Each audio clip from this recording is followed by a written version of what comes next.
I'll read it to you what he says. He says, we are bringing in humanitarian aid. Hang on. I got to start again. He's going fast. Aid. We are bringing in humanitarian aid because we have to, he says. It is impossible in today's global reality to manage a war. No one in the world will allow us to starve to death 2 million citizens.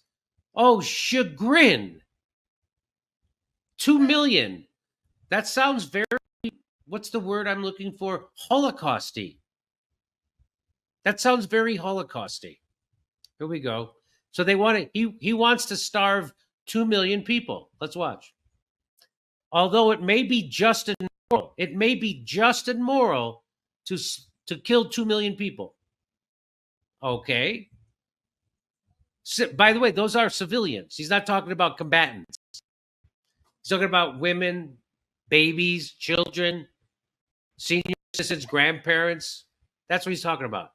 As long as they don't return our hostages, humanitarian for humanitarian, he says. That makes it moral. It is morally right, but there's nothing we can do. The world won't let us starve 2 million people. By the way, they pretty much are doing that. We live today in a space where international legitimacy is needed for this war. I don't think they have it. I don't think they've had international legitimacy for this war. So there he is. Isn't that nice? He laments, too bad we can't just kill 2 million people by starving them.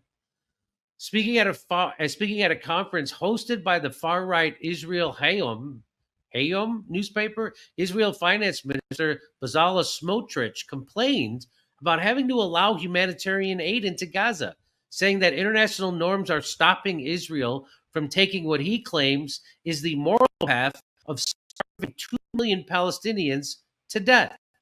Humanitarian in exchange for I just showed you that. His mention of 2 million civilians appears to be in reference to Gaza's pre-genocide population of roughly 2.2 million people, including 600,000 children. Smotrich's statement represents yet another brazen and horrifying call for the annihilation of Palestinians in Gaza, with Israeli officials repeatedly issuing public calls for mass death and ethnic cleansing over the course of their genocide. The comment is indicative of Israel's intent to commit genocide. Yeah, that's what,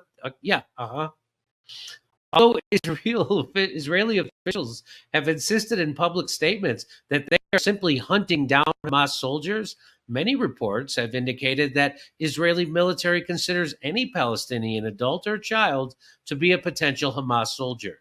This is also evident from the vast civilian death toll of Israelis' indiscriminate extermination campaign so far.